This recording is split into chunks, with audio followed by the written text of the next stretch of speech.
Hey everybody, yours truly, Mickey Smith Jr., Louisiana educator and musician. And we're back at you guys. Hey, we've been putting in this work to help you guys not have to work so hard. You know, when you talk about this thing called music, it's a beautiful thing. I know when I started with it, I never once thought about the hard work. I thought about the fun. And it's important to me that when I'm teaching, that I'm reaching, that when I'm instructing, that I'm inspiring too. Because at the end of the day, there's fun in the fundamentals. So the mission or the message of these videos is not just to teach you guys, but to have you understand it so well that you can enjoy it. Have you been enjoying it so far? Has it been making sense? See, the more you watch these videos, it should make the music playing even easier, because when you understand things, you're good. Let's put it even simpler. When you're good, then you're good. If you show me somebody that's not good at something, usually it's because they're not good with it. They don't understand it. So my hope, my mission, my objective, my goal today is to make sure that you guys leave these videos with an understanding. And watch this. Sometimes it might require that you watch the video again, right?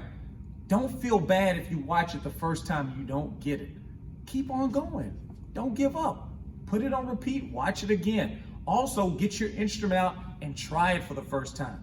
Many of these lessons can be used along with whatever method book that you use. I recommend the Essential Elements 2000 book. Okay, it's a great book. It follows a lot of what I'm doing, follows what they're doing in their book. And it's a wonderful opportunity when you use a method book and play-alongs, online play-alongs. Many of your method books, you can go online and you can Google it. Type in the name of your method book, and there's play-along exercises that have somebody on your instrument playing it for you, so that you can copy and model them. You know, when me and my little boy sit down to practice, I'll do that too. I'll take out my instrument. Sometimes I'll even take out his instrument. I'll play a trumpet, and we'll play along together, because we become better when we band together, guys. So that's what today is all about. Let's continue to go. Let's continue to grow to that next level. And today, I want to piggyback off of the last lesson. If you were tuning in, you knew last lesson that we talked about the treble clef, T-R-E-B-L-E, also known as the G clef, right? Well, today we're going to explore the other side of the music realm. Now, why do I call it the other side? 1, 2, 3, 4, 5. Because those notes that we learned on the previous lesson pertain to what we call the treble clef instruments, the high instruments. Those high sounding instruments. But now we are going to explore the low sounding instruments. Those instruments that when they play, it sounds like a low growl, right? So these low instruments are instruments like the one I'm holding right here, which is the tuba.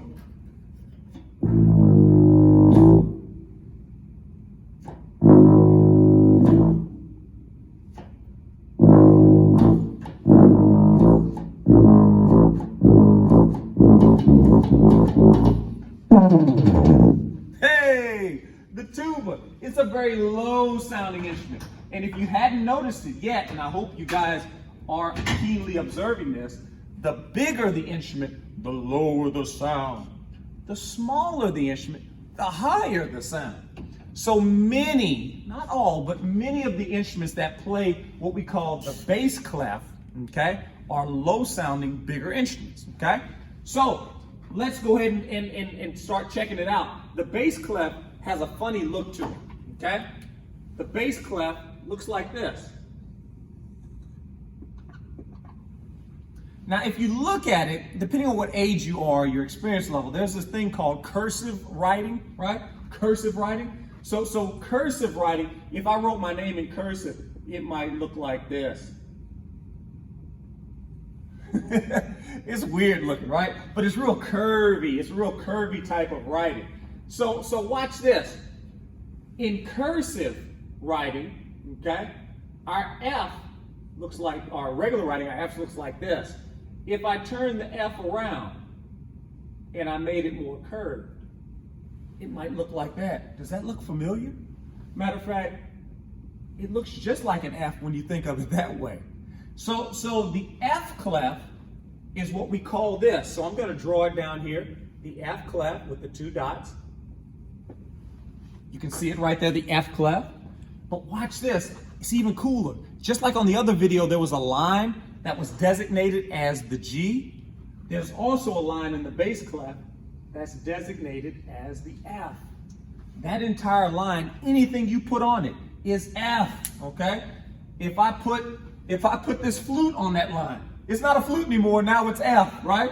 If I put anything on there, it becomes F, okay? Super, super important that you guys understand that. I can take my keys. If I put my keys on this line, they're not keys anymore, it's F, because anything you put on that line becomes F. Any type of note. Now remember, a note is the shape. The shape. This particular shape that looks like a football is what we call a whole note. And a whole note is 4 counts in duration, 4 counts in length. Remember, the shape of the note tells us how long to play it, okay? How long to play it.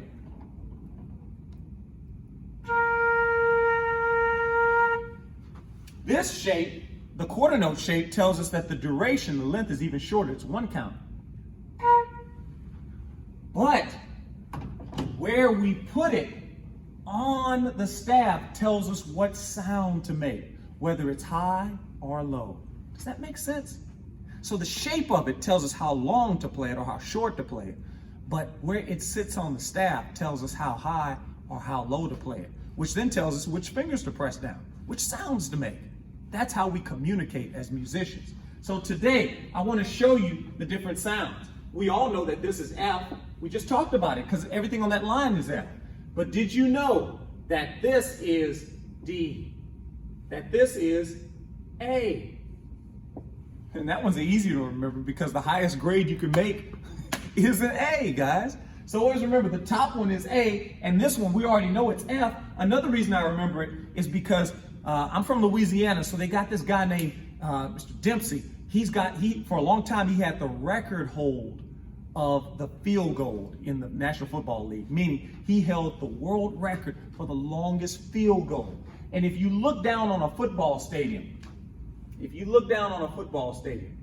okay, they got the 2 end zones here. They got the 50-yard line right there, and then right there they got the 2 field goal posts.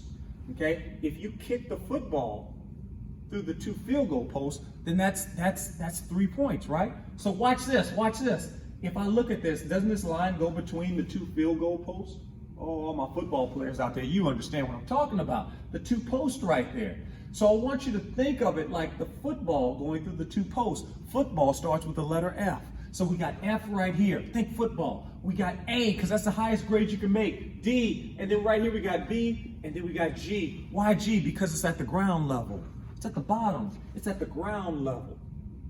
Right now, if I went ground level, watch what would happen. I'd have to go all the way to the bottom, guys. So think about ground level. So we're at the bottom, that's G. Okay, so I gave you some tricks to kind of figure it out on your own and think about it. Watch this. G, B, D, F, A. That's your chant. Good boys do fine always. Always. Good boys do fine always. Good boys do fine always. I'll write it out even. Good boys do fine always. Good boys do fine always, guys. And then watch this. Back in the day, when you had back in the 80s, 90s, they had the rappers. You ever see those old school rappers where they got the big chains and the medallion on? They got the hat, and they like this. And their names used to be stuff like MC Hammer and MC Light and DJ Quick and all those different people. Well, I got a new rapper for the game right now. Watch this. A, C, E, G is the name of the space notes, those notes that go in between 2 lines. And when we think of that, I call it HG. Oh, that's my 80s rap name, y'all. If I was bass clef, I'd be an 80s rapper. I'd be HG.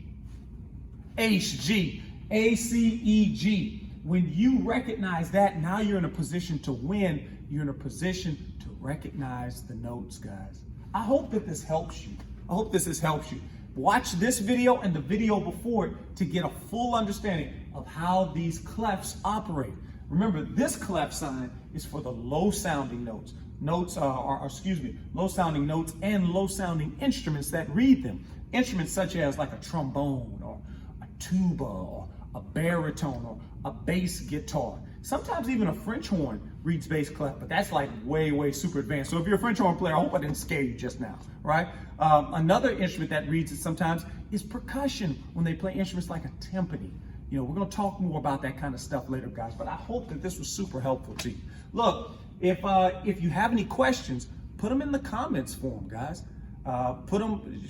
Connect with me, go to social media, Mickey Smith Jr., any social media platform, and just share with me your question, and I'll be happy to hit you back, guys, because it's about helping you go to that next level. So what I want you to do, take a piece of paper, okay, and I want you to practice drawing the bass clef. How do we draw the bass clef?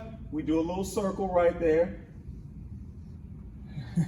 and then we do like a little upside down J, and then 2 dots. And then not only draw it, but then I want you to chant it up. Do you know the notes, the letter names for the line notes?